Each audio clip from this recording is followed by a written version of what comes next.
Hi yes good afternoon, welcome to smart investor. మార్కెట్స్లో weakness అంతకంతకు పెరుగుతోంది. పెసిమిస్టిక్ మోడ్లోకి ఆల్మోస్ట్ ఇన్వెస్ట్మెంట్ ట్రేడర్స్ వెళ్ళిపోయారు. అంతర్జాతీయ మార్కెట్ నుంచి వస్తున్న నెగిటివ్ సంకేతాలతో పాటు దేశీయంగా కూడా ఈ డిమానిటైజేషన్ ఎఫెక్ట్ కొద్దిగా మార్కెట్స్ని ప్యానిక్లోకి పుష్ చేస్తుంది. దీంతో సెన్సెక్స్ ఇవాళ 400 పాయింట్ల వరకు నష్టపోయింది. ఇంట్రాడే లో ఆల్మోస్ట్ 8118 వరకు ఇవాళ నిఫ్టీ టెస్ట్ చేసిన పరిస్థితి. Sensex as of now 371 points డౌన్తో 26,448 దగ్గర ట్రేడ్ అవుతోంది.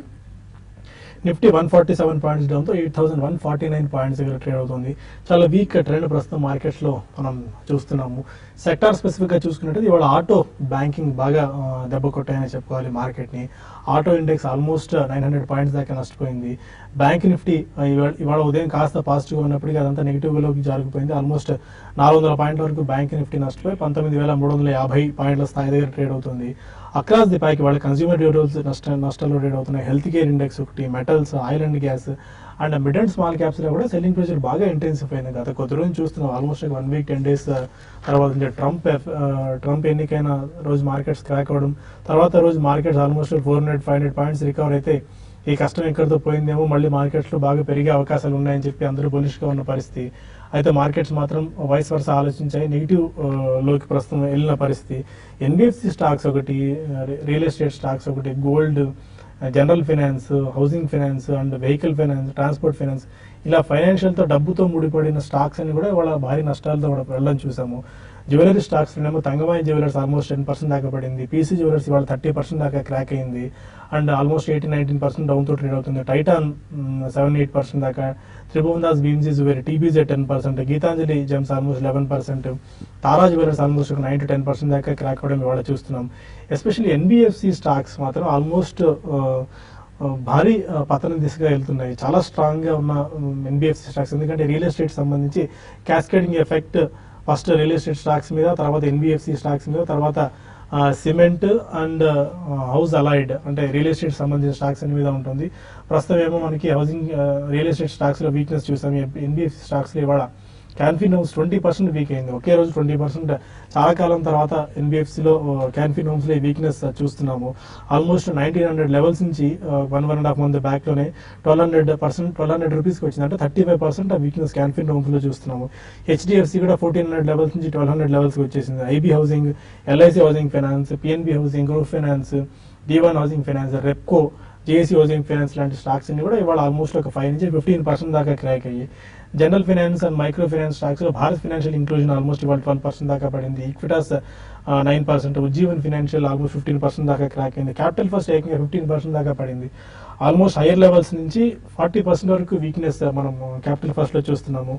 ఉజ్జీవన్ కూడా ఆల్మోస్ట్ 30%, ఈక్విటాస్ కూడా 25% హైయర్ లెవెల్స్ నుంచి పడ్డాయి.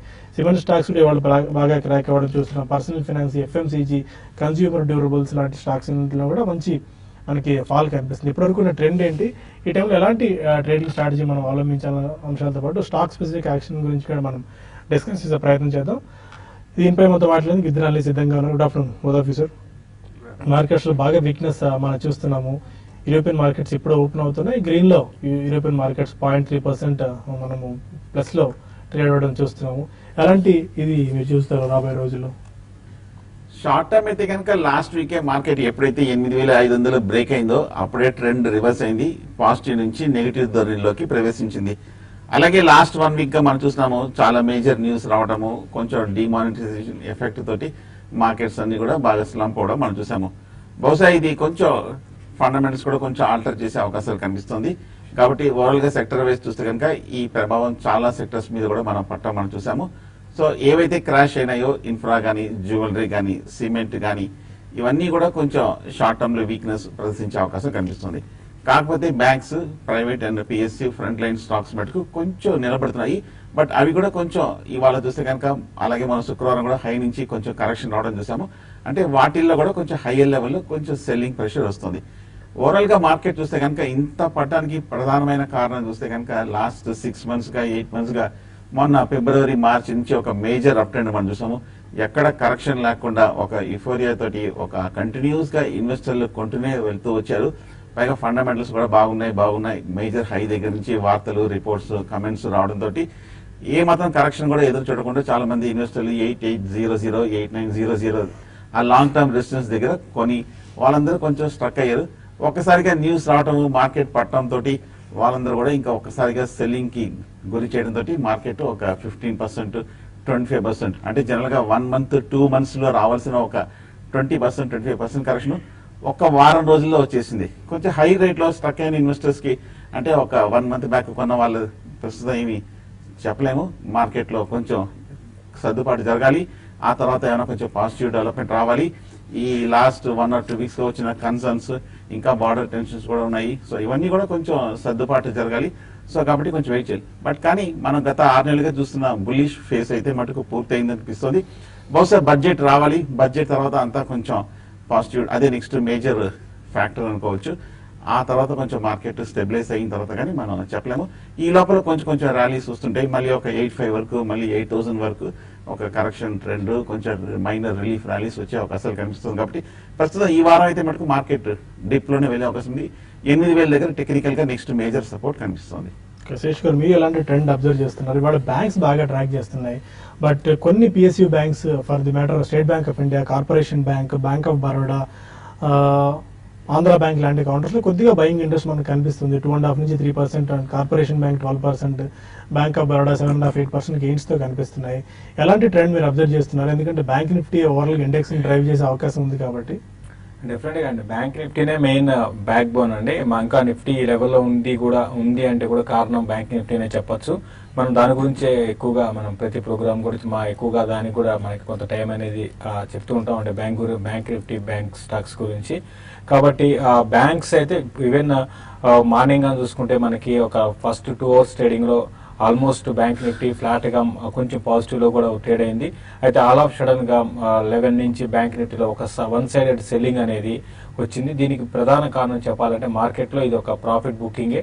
అంటే బాగున్న కౌంటర్ లో కూడా, ఫండమెంటల్స్ బాగున్న కౌంటర్ లేకపోతే పాజిటివ్ న్యూస్ వచ్చిన కౌంటర్ లో కూడా సెల్లింగ్ రావడం అనేది ఒక బేరిష్నెస్, అంత బేరిష్ ఉందా మార్కెట్స్ దానికి ఇండికేటర్ అండి.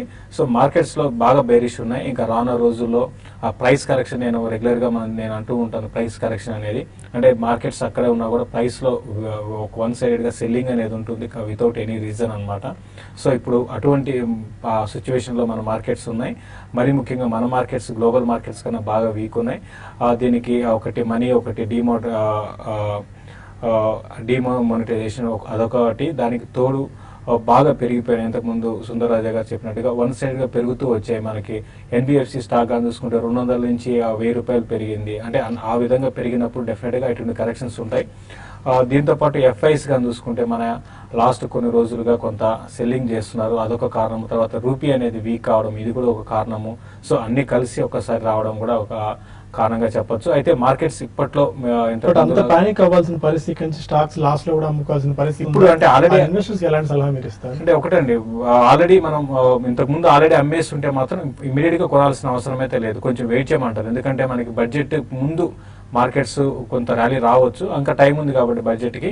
కాబట్టి ఫ్రెష్ గా ఇన్వెస్ట్ చేయాలనుకునే వాళ్ళు మాత్రం వెయిట్ చేయండి. ఆల్రెడీ కొన్న వాళ్ళు మాత్రం పానిక్ కావాల్సిన అవసరం లేదు. అయితే చిన్న స్టాక్స్ లో మనం రిపీటెడ్ గా చెప్తుంటాం, ఫండమెంటల్స్ లేని స్టాక్స్ లో ఎగ్జిట్ కమ్మని చెప్తాను. ఇప్పుడు ఈవెన్ ఈ లెవెల్లో కూడా ఎగ్జిట్ కమ్మని చెప్తాను. మళ్ళీ లోయర్ లెవెల్కి వచ్చినప్పుడు వేరే స్టాక్స్ ని, మంచి స్టాక్స్ ని, ఫండమెంటల్ గా ఉన్న కౌంటర్ ని ఎంచుకోమని చెప్తాను. ఓకే, కొంతమంది కాలర్స్ లైన్ లో ఉన్నారు. ఫస్ట్ కాలర్ ప్రకాశం నుంచి సుబ్బారావు. నమస్తే అండి. నమస్కారం అండి. క్లారియంట్ కెమికల్స్ ను, టిఆర్ఎఫ్ లిమిటెడ్, ఓరియంట్ సిమెంట్ ఈ కంపెనీలు మెరుగవుతాయా ఈ తర్వాత అనేది తీసుకున్నాం సార్. ఓకే, అంటే మీరు లాంగ్ టర్మ్ నుంచి తీసుకున్నారా? లాంగ్ టర్మేనండి. ఓకే, ఎలాంటి సలహా ఇస్తారు? క్లారియంట్, ఓరియంట్ సిమెంట్ లాంటి కౌంటర్స్. క్లారియంట్ చూస్తే కనుక టెక్నికల్ గా ఈ మధ్య కొంచెం స్వల్ప రికవరీ వచ్చినప్పటికీ ఈ కెమికల్ స్టాక్ చూస్తే కనుక కొంచెం అండర్ పెర్ఫార్మ్ చేస్తూనే ఉంది. ఇవాళ కూడా మనం చూసాము ఒక 3.5% వరకు డిప్ రావడం మనం చూసాము. ఈ ర్యాలీలో చూస్తే కనుక మన ర్యాలీ బిగిన్ అవ్వక ముందు నుంచి ఈ స్టాక్ కూడా కొంచెం తగ్గుతూ ఈ మధ్య కొంచెం స్వల్ప అప్ ట్రెండ్ మనం చూసాము. ప్రస్తుతం అయితే హోల్డ్ చేయండి. కింద లోయర్ రేట్లో చూస్తే కనుక 730 ఆ లెవెల్స్ లో కొంచెం స్ట్రాంగ్ సపోర్ట్ కనిపిస్తుంది. అక్కడ కొంచెం 700 రూపీస్ దగ్గర కొంచెం మద్దతు కనిపిస్తుంది కాబట్టి అక్కడ కొంచెం నిలబడే అవకాశాలు కనిపిస్తున్నాయి. ఓరియంట్ సిమెంట్, ముఖ్యంగా సిమెంట్ స్టాక్స్ అన్ని చూస్తే కనుక ఈ ప్రధానమైన న్యూస్ రావడం తోటి ఒక్కసారిగా లాస్ట్ 2 వారాలుగా ఈ స్టాక్స్ అన్ని కూడా బాగా పట్టడం చూసాము. అంత క్రితం సిమెంట్ చూస్తే కనుక మనకి అవుట్లుక్ చాలా స్ట్రాంగ్ గా రావడం తోటి ఒక సడన్ గా ఒక ర్యాలీ వచ్చింది. ఆ తర్వాత హైయర్ లెవెల్లో కొంచెం రిజల్ట్స్ రావడంతో సిమెంట్ స్టాక్స్ లో ప్రాఫిట్ బుకింగ్ రావడము, అలాగే డిమానిటైజేషన్ ఎఫెక్ట్ రావడంతో కూడా కొంచెం ఈ సెక్టర్ స్టాక్స్ కూడా పట్టమని సార్. కాకపోతే లోయర్ రేట్ లో 110 ఆ లెవెల్లో కొంచెం ఓరియంట్ సిమెంట్ కి సపోర్ట్ ఉంది, అక్కడ కొంచెం ట్రెండ్ ఆగే అవకాశాలు కనిపిస్తుంది. సో రెండు స్టాక్స్ కూడా క్లోజర్ టు సపోర్ట్ దగ్గర ఉంది, ఇంకొక 5 to 10% డిప్కి అవకాశాలు ఉంది, అక్కడ కొంచెం ఈ డౌన్ ట్రెండ్ ఆగే అవకాశాలు కనిపిస్తుంది. ఓకే, మరొక కాల్ హైదరాబాద్ నుంచి రాణి ఉన్నారు. అడగండి రాణి గారు. Good afternoon. Good afternoon. నా దగ్గర అనంతరాజ్ 50 ఉన్నాయండి. ఇప్పుడు బాగా పడిపోయింది కదా 38 కి. యావరేజ్ చేసుకోవచ్చు అంటారా, వెయిట్ చేయమంటారా? ఎంతకాలం ఇంకోటి హోల్డ్ చేద్దాం ఓంకార్ అనుకుంటున్నారండి? కన్సల్ట్ చూడండి, చాలా పడిపోయింది కదా. ఇది అనంతరాజ్ అండ్ ఓంకార్ ఎంతకాలం హోల్డ్ చేద్దాం అనుకుంటున్నారు? ఒక 6 months అండి, కానీ బాగా పడిపోయింది, చాలా లాస్ లో ఉన్నామండి ఇప్పుడు. ఈ టైంలో యావరేజింగ్ చేసుకోవచ్చు అంటారా? ఇప్పుడు ఇంతకు ముందే చెప్పడం జరిగిందండి, యావరేజింగ్ కి మంచి స్టాక్ లో డెఫినెట్ గా యావరేజ్ చేసుకోవచ్చు అండి. అదే విధంగా ఏవైతే వీక్ స్టాక్ ఉంటాయో అటువంటి దాంట్లో మీరు యావరేజ్ చేసుకున్నా కూడా ఉపయోగం ఉండదండి. ఎందుకంటే అది మీకు ఎంత డౌన్ అయినా కూడా ఇంకా ఫర్దర్ కూడా ఇంకా వీక్ అయ్యే అవకాశం ఉంటుంది తప్ప, మళ్ళీ మార్కెట్స్ రేపు పొద్దున కరెక్షన్ ఆగిపోయి మళ్ళీ మార్కెట్స్ పెరగడం స్టార్ట్ అయితే ఇవి పెరుగుతాయని లేదు వీక్ స్టాక్స్. కాబట్టి వీక్ స్టాక్స్ కి ఎప్పుడు కూడా దూరంగా ఉండండి. అనంతరాజ్ మాత్రం చాలా డ్రాస్టిక్ ఫాల్ అయిపోయిందండి. మీరు దీన్ని ఇప్పట్లో మళ్ళీ మీకు మీ రేట్ ఎక్కడ కొన్నారో తెలియదు, అక్కడికి వస్తుందంటే నేను అనుకోనండి. కొంచెం టైం పట్టచ్చు. 50 రూపీస్ అయితే అది అంటే చూడడానికి 12 రూపీస్ అంటే 38 లో ఉంది. ఇప్పుడు అయినా కూడా చాలా టైం పట్టే అవకాశం కనపడుతుంది. మరి ముఖ్యంగా రియల్ ఎస్టేట్ వాటికి చాలా నెగిటివ్ ఇప్పుడు వచ్చిన ఏదైతే అయితే మీరు ప్యానిక్ కావకండి, మీరు హోల్డ్ చేయండి, లాంగ్ టర్మ్ కి హోల్డ్ చేయండి. మీ రేటు క్లోజర్ గా ఒక 1-2 రూపాయలు అటు ఇటు మీ రేటుకి వస్తే అది రావాలంటే టైం పడుతుంది. వచ్చినప్పుడు మీరు అనంతరాజ్ నుంచి ఎగ్జిట్ కానీ. ఓంకార్ మాత్రం డెఫినెట్ గా హోల్డ్ చేయండి. ఓంకార్ మీరు ఎంత లాస్ లో ఉన్నా కూడా మీకు మళ్ళీ రిటర్న్ మీకు పెరిగే అవకాశం ముందు ఉన్న స్టాక్ ఇది. ఇంకా దీంట్లో మీరు కావాలంటే కొంత యాడ్ కూడా చేసుకోండి. ఇప్పుడు కూడా చూస్తే మార్కెట్ ఎంత పడినా కూడా ఓంకార్ ఆల్రెడీ ఇంతకు ముందే కరెక్షన్ లో ఉంది కాబట్టి పెద్దగా పడలేదు కాబట్టి క్లోజర్ 140 దగ్గర బాటమ్ అవుట్ అయ్యే అవకాశం ఉంది. కాబట్టి ఓంకార్ లో మీరు ఇన్వెస్ట్మెంట్ చేసుకోవచ్చు అండి. ఓకే, ఇక మరిన్ని కాల్స్ అండ్ ఈమెయిల్స్ తీసుకునే ముందు స్మార్ట్ ఇన్వెస్ట్ లో చిన్న బ్రేక్ తీసుకుందాం.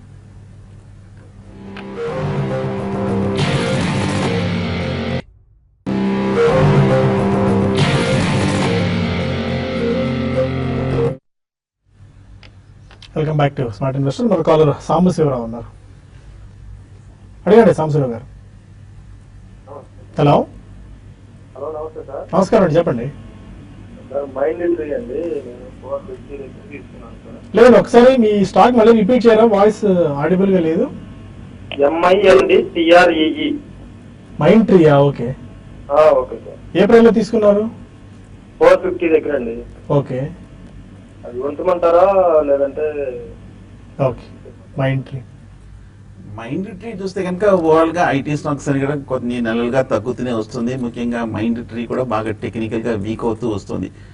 మేజర్ హై 800 దగ్గర నుంచి బాగా పడుతూ ఇంచుమించు 400 దిగువ కూడా రావడం చూసి ఇప్పుడు 400 దగ్గర కన్సాలిడేషన్ అవుతుంది. కాకపోతే మీరు కొన్నది ఈ మధ్యనే కొన్నట్టున్నారు, పోయిన వారం కొనింటారు. 450 అంటే రీసెంట్ లో దగ్గరే తీసుకున్నారు. ఫండమెంటల్ గా చూస్తే కనుక ఒకప్పుడు బాగా స్ట్రాంగ్ గా ఉన్న కంపెనీయే. కాకపోతే ఈ మధ్య కొంచెం సెక్టర్ వైజ్ చూస్తే మటుకు కొంచెం నెగటివ్ అవుట్లుక్ రావడంతో, గ్రోత్ కన్సర్న్స్ ఉండడంతో మైండ్ ట్రీ కూడా కొంచెం కరెక్షన్ లోకి దిగువ చూస్తున్నాం. హోల్డ్ చేయండి. 400 దగ్గర కొంచెం సపోర్ట్ ఉంది కాబట్టి ఇక్కడ నుంచి కొంచెం రికవరీ వచ్చే అవకాశాలు కనిపిస్తుంది. మొన్న క్వార్టర్లీ రిజల్ట్ చూస్తే కనుక అంతర్గతం క్వార్టర్తో పోలిస్తే మటుకు బాగా వీక్, కొంచెం తక్కువ రిజల్ట్స్ పోస్ట్ చేయడంతో ఈ స్టాక్ కూడా ఈ మధ్య లాస్ట్ నెల రోజులు బట్టి బాగా పట్టడం కూడా మనం చూసాము. ఓవర్సోల్ లో పొజిషన్ ఉంది, కొంచెం కరెక్షన్ కూడా పూర్తయింది. ఇంకా నెక్స్ట్ రిజల్ట్స్ వచ్చేంత వరకు ఇక్కడ కొంచెం స్టెబిలైజ్ అయ్యే అవకాశాలు కనిపిస్తుంది. మిర్యాలగూడ నుంచి రవి మన కాలర్. హలో, అడగండి రవి. నమస్కారం అండి. నమస్కారం అండి. నేను బ్యాంక్ ఆఫ్ బరోడా 172 రూపాయలు కొన్నాండి ఒక విషయంలో. ఓకే అయితే 1 month అవుతుంది తీసుకొని. ఓకే, ప్రస్తుతం దాని పరిస్థితి ఏంటో శేషి గారు చెప్పమంటారా అండి? ప్రాఫిట్ బుక్ చేసుకుని బయటకు వద్దాం అనుకుంటున్నారా? ఇవాళ పెరిగింది కదా అని. లేదండి, అదే దాని పొజిషన్ ఏంటంటే నేను కొత్త ట్యాక్స్ దగ్గర ఉన్నాండి ఆల్మోస్ట్. ఓకే, అంటే మీరు ఒకటండి, మీరు షార్ట్ టర్మ్ కోసమా లేకపోతే 1 year 1 month 1 month కోసమా అంటే దాన్ని బట్టి ఉంటుందండి. ఇప్పటి వరకు అవుట్ పర్ఫార్మ్ చేసిన స్టాక్ అండి, అంటే మార్కెట్ పడుతున్నా కూడా పెరుగుతున్న స్టాక్. కాబట్టి మీరు మార్కెట్స్ మాత్రం ఇంకా రానున్న రోజుల్లో పెద్దగా పెరగకపోవచ్చు అండి, వీక్ గానే ఉండే అవకాశం ఉంది. మీరు తీసుకున్న స్టాక్ లక్కీగా మీరు పిఎస్సి బ్యాంకు, అది కూడా మనకి బ్యాంక్ ఆఫ్ బరోడా ఈ రోజు కూడా 7% పెరిగిందండి. ఇది ఇంకా పెరగడానికి క్లోజర్ గా 180, 184 దాకా వెళ్ళొచ్చు. అయితే మార్కెట్స్ వీక్ ఉన్న దృష్ట్యా మీరు ఒకసారి ప్రాఫిట్ బుక్ చేసుకొని పెరుగుతున్నప్పుడే మీరు ప్రాఫిట్ బుక్ చేసుకొని మళ్ళీ రీఎంటర్ కాండి, లేదా 1 year 1.5 year కోసం అయితే డెఫినెట్ గా హోల్డ్ చేయమని చెప్తాను. 220 240 లెవెల్స్ 1 year టార్గెట్ గా చెప్తాను. షార్ట్ టర్మ్ మాత్రం బిట్వీన్ 160 and 180 మధ్యలో ఉంటుంది. 160 కానీ బ్రేక్ అయిందంటే ఇంకా ఫర్దర్ గా ఇంకా చాలా వీక్ అయ్యే అవకాశం ఉందండి. కాబట్టి ఈ మధ్యలో మీరు ఏదో ఒక టైంలో ప్రాఫిట్ బుక్ చేసుకోమని చెప్తాను. 180 క్రాస్ కాలేని పరిస్థితిలో ప్రాఫిట్ బుక్ చేసుకోండి. హైదరాబాద్ నుంచి రాజా మన కాలం అడగండి రాజా. సార్ ఈ న్యాచురల్ గ్యాస్ ఎట్లా ఉంటుంది సార్? అంటే బాగా అవుతుంది, మళ్ళీ రేజ్ అవుతుంది. న్యాచురల్ గ్యాస్ ఏమైనా ట్రాక్ చేస్తున్నారు? న్యాచురల్ గ్యాస్ చూస్తే కనుక ఆ మధ్య కాలంలో మనం 105 రూపాయల నుంచి 225 రూపాయల వరకు పెరిగి ఈ గత 4 వారాలుగా చూస్తే కనుక 225 నుంచి 170 రూపాయల వరకు పట్టామని చూసాము. ఇది కూడా చూస్తే కనుక టెక్నికల్ గా బాగా రన్అప్ వచ్చేసింది. లాస్ట్ ఒక మన మార్కెట్ పెరిగినప్పుడు లో నుంచి ఫిబ్రవరి నుంచి కూడా ఒక ర్యాలీ కూడా రావడం మనం చూసాము. కాకపోతే కరెంట్ రేట్ 170 దగ్గర సపోర్ట్ కనిపిస్తోంది. గత 2 వారాలుగా చూస్తే కనుక ఇక్కడ కొంచెం స్టెబిలైజ్ అయ్యే అవకాశాలు ఎక్కువ కనిపిస్తుంది. ఉన్నాయంటే కనుక ప్రస్తుతం హోల్డ్ చేయండి. కానీ లాంగ్స్ మటుకు 168 కింద క్లోజింగ్ బేసిస్ మీద స్టాప్ లాస్ పెట్టి హోల్డ్ చేయండి. ఇక్కడ 170 నుంచి రీబౌండ్ అయ్యి మళ్ళీ 200 టెస్ట్ చేసే అవకాశాలు కనిపిస్తుంది న్యాచురల్ గ్యాస్ లో. కొన్ని ఈమెయిల్స్ తీసుకుని చేద్దాం. కార్తీక్ అడుగుతున్నారు, axis bank 400 put put our call అనుకుంటా, అంటే పుట్ ఆప్షన్ తీసుకోవచ్చా కాల్ ఆప్షన్ తీసుకోవచ్చా అన్న ఇది అడుగుతున్నట్టున్నారు. చూడండి, యాక్సిస్ బ్యాంక్ ఆల్రెడీ మార్కెట్ లో కరెక్షన్ ముందే ఇది కరెక్ట్ అయిపోయింది కాబట్టి 480 దగ్గర కొంచెం ఆగొచ్చు, ఇంకోటి 460 దగ్గర ఆగొచ్చు అండి. దీనికన్నా మీకు ఓవర్ బాట్ జోన్ లో ఉన్న స్టాక్స్ లో మీరు పుట్ ఆప్షన్స్ ని తీసుకోండి. ఈ టైంలో మళ్ళీ రిపీటెడ్ గా చెప్తున్నాను, మార్కెట్ కొంచెం ఏమాత్రం పెరిగినా కూడా మిడ్ క్యాప్ F&O లో ఉన్న మిడ్ క్యాప్ స్టాక్స్ లో పుట్ ఆప్షన్స్ లైక్ అరవింద్ కానీ తర్వాత పెరిగినప్పుడు, అంటే ఈ రోజుకి ఈ రోజు అని కాదు, సెంచరీ టెక్స్టైల్ ఒక 5 to 6% ఇక్కడ నుంచి పెరిగినా మీరు పుట్ ఆప్షన్ తీసుకోవచ్చు. ఇవన్నీ మీరు రిస్క్ తీసుకోగలిగితే బేస్ మెటల్స్ కూడా కొంచెం ఈ లెవెల్లో వీక్ కావచ్చు, హిండాల్కో కానీ అటువంటివి. అంటే ఇది మాత్రం కొంచెం రిస్క్ ఎక్కువ ఉంటుందండి. మీరు పుట్ ఆప్షన్స్కి వెళ్ళండి, లేదా ఈవెన్ నిఫ్టీ కానీ బ్యాంక్ నిఫ్టీ కానీ వెళ్ళొచ్చు. బట్ ఇప్పుడు కాదు, కొంచెం పెరుగుతున్నప్పుడల్లా మీరు పుట్ ఆప్షన్ తీసుకోండి. వీళ్ళ వైఎస్ రావు అడుగుతున్నారు, లాంగ్ టర్మ్ ఇన్వెస్ట్మెంట్ కి Lincoln pharma, MBL infra, Ansal బిల్డ్వెల్ ఈ 3 స్టాక్స్ ని కన్సిడర్ చేసుకోవచ్చా? ప్రస్తుతం 3 అవాయిడ్ చేయండి. లింకన్ చూస్తే కనుక ఈ మధ్య కొంచెం బాగా పెరిగి మళ్ళీ కొంచెం పట్టా మనం చూసాము. ఓవరాల్ గా ఫార్మా స్టాక్స్ అన్ని కూడా బాగా డిక్లైనింగ్ ట్రెండ్ కూడా మనం చూస్తున్నాము. ఇమీడియట్ గా పాజిటివ్ టిగర్స్ కూడా కనిపించట్లేదు కాబట్టి ఫార్మా కానీ లింకన్ ఫార్మాకి ప్రస్తుతం అవాయిడ్ చేయడం మంచిది. అలాగే ఎన్బిఎల్ ఇన్ఫ్రా కూడా మనం చూస్తున్నాము, గత కొన్ని నెలలుగా కంటిన్యూస్ గా పడుతూ వస్తుంది. మార్కెట్ పీక్ లో ఉన్నప్పుడు కూడా ఈ స్టాక్ బాగా న్యూ లో దగ్గర కనిపిస్తుంది. కాకపోతే క్లోజర్ టు 50-60 దగ్గర కొంచెం స్టెబిలైజ్ అయ్యే అవకాశం ఉంది. కాకపోతే ఈ మధ్య వచ్చిన నెగిటివ్ న్యూస్ కూడా ఈ సెక్టర్ కి ఇంకా కొంచెం అవుట్లుక్ నెగిటివ్ గానే మారే అవకాశాలు కనిపిస్తుంది. సో ప్రస్తుతం అవాయిడ్ చేయండి. అండ్ మరొక మెయిల్ శిల్ప అడుగుతున్నారు, నోయిడా టోల్ బ్రిడ్జ్ ని 500 షేర్స్ 14 రూపీస్ లో బై చేశారు, ఈ టైంలో అమ్మేసుకోవాలా ఆర్ యావరేజ్ చేసుకోవచ్చా? ఇంకా నోయిడా టోల్ బ్రిడ్జ్ మీరు వద్దని చెప్తూనే ఉన్నామని రిపీట్ గా, మీరు ఉన్న పొజిషన్ హోల్డ్ చేసుకోండి. ఫ్రెష్ గా అయితే కొనకండి. మీరు ఫ్రెష్ గా కొంటే ఇంకా ఫర్దర్ గా వీక్ అయిపోతే మీకు మళ్ళీ మునుపటి రేటు, అంటే ఇంతకు ముందు రేటు వచ్చే అవకాశాలు అయితే కనపట్లేదండి. మీరు ఉన్న పొజిషన్ అయితే హోల్డ్ చేసుకుని ర్యాలీస్ లో ఎగ్జిట్ కండి. గోపాల్ అడుగుతున్నారు, Maruti Suzuki long term invest చేద్దాం అనుకుంటున్నారు, బట్ ఒకవేళ ఈ స్టాక్ అయినా పడితే సపోర్ట్ లెవెల్ ఏదైనా సజెస్ట్ చేస్తారా? మారుతి సుజుకి చూస్తే కనుక ఈ మధ్య కాలంలో అనూహ్యమైన అప్ ట్రెండ్ మనం చూసాము. ఈ సెక్టర్ లో ఒక లీడర్షిప్ కూడా తీసుకున్న స్టాక్. లాస్ట్ 1 year గా చూస్తే కనుక అంతర్గతం కూడా చూస్తే కూడా సేల్స్ విపరీతంగా ఉండడము, మార్కెట్ లీడర్ గా ఉన్న ఈ స్టాక్ చూస్తే కనుక ప్రస్తుతం ఈ మధ్య ఒక 1000 రూపాయల వరకు ఈ లాస్ట్ 1 or 2 weeks గా కరెక్షన్ లోకి రావడం మనం చూసాము. సపోర్ట్ లెవెల్ అంటే మటుకు ప్రస్తుతం 4700 దగ్గర కొంచెం సపోర్ట్ లెవెల్ కనిపిస్తుంది. మొన్న ఆగస్ట్ లో అక్కడ 4700 దగ్గర బాగా కన్సాలిడేషన్ అయ్యి అక్కడి నుంచే ఫైనల్ లెగ్ కూడా అప్ ట్రెండ్ మొదలైంది కాబట్టి 4700 దగ్గర కొంచెం నిలబడే అవకాశాలు కనిపిస్తుంది. యాదగిరి అడుగుతున్నారు, దీప్ ఇండస్ట్రీస్ ని 1000 షేర్స్ 250 రూపీస్ లో తీసుకున్నారు అండ్ 2 months హోల్డ్ చేయగలరు. టార్గెట్ లెవెల్స్ ఏమైనా? ఈ టైంలో ఇంత వీక్ ట్రెండ్, ఇంత పానిక్ సెల్లింగ్ ఉన్న టైంలో టార్గెట్ లెవెల్స్ 2 months కోసము టార్గెట్స్ ఇవన్నీ కాదండి. ఇప్పుడు మార్కెట్ లో కరెక్షన్ వస్తే ఎంత పెద్ద స్టాక్ అయినా కూడా కరెక్షన్ కి రావాల్సిందే, డెఫినెట్ గా రావాల్సిందే. డీప్ ఇండస్ట్రీస్ మంచిదే, ఫండమెంటల్స్ పరంగా బాగుంది. నిన్నటి వరకు మనకి చాలా స్ట్రాంగ్ ఉందండి. అంటే మార్కెట్ లో ఎంత కరెక్షన్ వచ్చినా కూడా స్టడీగా ఉంది. బట్ ఈ రోజు దేంట్లో కూడా క్రాక్ చూసాము, 9% డౌన్ అయింది. కాబట్టి 220 అనేది సపోర్ట్ దాని బిలో కూడా ఉంది. కాబట్టి మీరు మంచి స్టాక్ అండి. 2 months అనేవి ఎప్పుడు కూడా ఇన్వెస్ట్మెంట్ 2 months 3 months టైం పెట్టుకోకండి. మీరు ఇంకా కిందకు వస్తే దీంట్లో మీరు ఇంకా యావరేజ్ కూడా చేసుకోండి. డెఫినెట్ గా ఇది ఫ్యూచర్ లో ఇంకా మంచి రిటర్న్ ఇచ్చే అవకాశం ఉంది. ప్రస్తుతం అయితే హోల్డ్ చేసుకోమని చెప్తాను. పవన్ అడుగుతున్నారు శేషు గారిని, ఒక 5-6 స్టాక్స్ ఇచ్చారు డీప్ బ్రీఫ్ కాబట్టి. ఏషియన్ పెయింట్స్ ఏమో 25% లాస్ లో ఉన్నారు, Rallis India 19% loss, Sharda Motors అనుకుంటాను అవి 18%, టాటా గ్లోబల్ బెవరేజ్ 17% లాస్ లో, నోసిల్ 17%, ఎల్ఐసి ఇండోకాన్ 15% లాస్ లో ఉన్నారు. ఈ స్టాక్స్ అన్ని ఆల్మోస్ట్ 15 నుంచి 25% లాస్ లో ఉన్నారు. 2 years పాటు హోల్డ్ చేయగలరు. ఎలాంటి గైడెన్స్ మీరు ఇస్తారు? డెఫినెట్ గా అన్ని మంచి స్టాక్స్ ఉన్నాయండి. కాబట్టి పెద్ద మీరు కంగారు పడాల్సిన అవసరం అయితే లేదు, ప్యానిక్ కావాల్సిన అవసరం లేదు. మంచి స్టాక్స్ లేనప్పుడు మీరు భయపడాలండి. కాబట్టి మంచి స్టాక్స్ లో ఉన్నారు కాబట్టి ప్యానిక్ కావకండి. ఇప్పుడున్న టైం బీయింగ్ మీరు లాస్ లో ఉన్నా కూడా మళ్ళీ మార్కెట్స్ బాగున్న టైంలో నెక్స్ట్ 1.5 year లో మంచి రిటర్న్స్ రావచ్చు. ఇంకా మీరు వీటిలోనే యావరేజ్ కూడా చేసుకోవచ్చు. సమ్మయ్య అడుగుతారు, Gulf Oil lubricants 450 rupees 200 shares and Gulf oil corporation 230 rupees 200 shares తీసుకున్నారు. 2 to 3 years టైం హోరైజన్ కి హోల్డ్ ఆర్ ఎగ్జిట్. గల్ఫ్ ఆయిల్ కార్పొరేషన్ చూస్తే కనుక ఈ మధ్య బాగా పెరిగి ఈ లాస్ట్ 1 week లో కూడా పెద్దవి కరెక్షన్ రాలేదు. ఇవాళ కొంచెం కరెక్షన్ ఆగి ట్రెండ్ మొదలైనట్టుగా కనిపిస్తుంది. నా ఉద్దేశం మీద కనుక లోయర్ రేట్ లో తీసుకుంటే కనుక గల్ఫ్ ఆయిల్ కార్పొరేషన్ ఈ లెవెల్లో ప్రాఫిట్ బుక్ చేసి ఎగ్జిట్ అవ్వచ్చు. అదేవిధంగా గల్ఫ్ ఆయిల్ లూబ్రికెంట్స్ కూడా చూస్తే కనుక లాస్ట్ ఒక 1 month గా బాగా లోయర్ రేటు 470 రూపాయల నుంచి 770 రూపాయల వరకు పెరిగి గత వారాలుగా ఒక స్వల్ప రియాక్షన్ మనం చూస్తాము. బట్ కానీ హైయర్ లెవెల్ 2 స్టాక్స్ కి కొంచెం రెసిస్టెన్స్ వచ్చే అవకాశాలు కనిపిస్తుంది. స్ట్రాంగ్ గా అవుట్ పెర్ఫార్మ్ చేసినప్పటికీ కొంచెం ప్రాఫిట్స్ ఈ లెవెల్లో బుక్ చేయడం మంచిది. వరప్రసాద్ మెయిల్ చేశారు, కళ్యాణి స్టీల్స్ 900 షేర్స్ 356 రూపీస్ లో తీసుకున్నారు, హోల్డ్ చేసుకోవచ్చా?